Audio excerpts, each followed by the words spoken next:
श्री गणेशाय नमः। ओम श्री गुरुवे नमः। आज की भगवत चर्चा स्वामी श्री राम सुखदास जी के लेख प्रवचन भगवत प्राप्ति से ही मानव जीवन की सार्थकता, इस पर आधारित है। स्वामी जी कहते हैं, मानव शरीर परमात्मा की प्राप्ति के लिए ही मिला है। परमात्मा की प्राप्ति को ही जीवन मुक्ति, तत्व ज्ञान, मोक्ष प्राप्ति, प्रेम प्राप्ति, पूर्णता प्राप्ति और कृतकृत्यता आदि नामों से अभिहित किया जाता है। योनियां दो प्रकार की होती हैं, भोग योनि और कर्म योनि। मानव योनि कर्म योनि अर्थात साधन योनि है। इसी योनि को श्री गोस्वामी जी महाराज ने नरक स्वर्ग अपवर्ग निसेनी बताया है। मानव योनि की यह महत्ता है कि इसी योनि में किए गए कर्मों के अनुसार मुक्ति अथवा देव योनि, स्थावर योनि, पशु पक्षी, कीट पतंगादि योनियां प्राप्त होती हैं। मनुष्य योनि में किए हुए कर्मों के अनुसार ही भोगों का विधान होता है। मानव योनि में कर्म करने की पूर्ण स्वतंत्रता है। अन्य योनियों में जीव अपने पूर्वकृत शुभाशुभ कर्मों के अनुसार प्राप्त हुए सुख दुखादि भोगों को भोगते हुए संसार चक्र में घूमते रहते हैं। आकर 4,84,00,000 जोनि भ्रमत यह जीव अविनाशी। अन्य योनियों में जीव को कर्म करने की स्वतंत्रता न होने से वहां उसकी मुक्ति के मार्ग अवरुद्ध रहते हैं।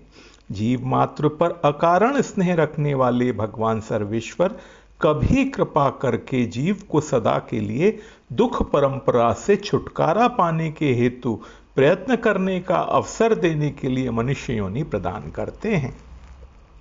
कबहुक करि करुणा नर देहि, देत ईस बिनु हेतु सनेही।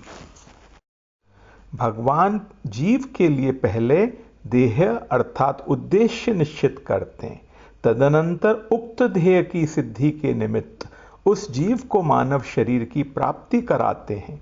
अतः मानव को कोई नूतन ध्येय बनाने की आवश्यकता नहीं है।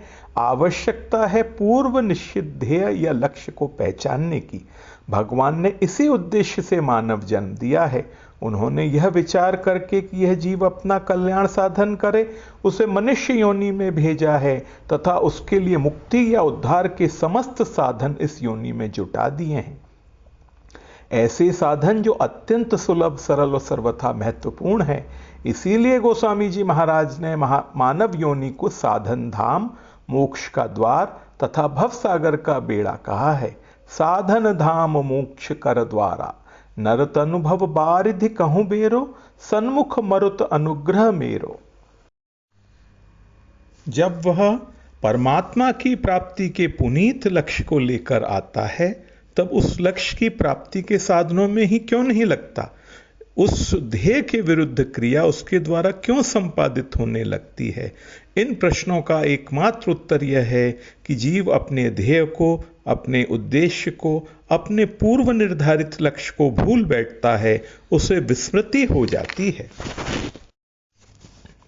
मानव जब तक अपने लिए सुनिश्चित ध्येय की पूर्ति की ओर अग्रसर नहीं होता, तब तक वह अन्य सामान्य जीव योनियों से विशिष्ट कोटि में नहीं पहुंचता। अतः मनुष्य को अपने उद्धार या कल्याण की दृष्टि से अपनी विस्मृत चेतना की पुनः प्राप्ति के लिए प्रयत्नरत होने में ही मानवता की सार्थकता समझना चाहिए।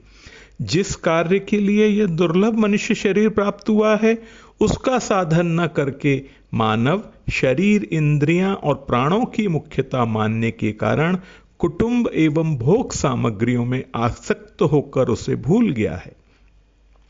जनसाधारण की ऐसी ही स्थिति प्रायः देखने में आती है।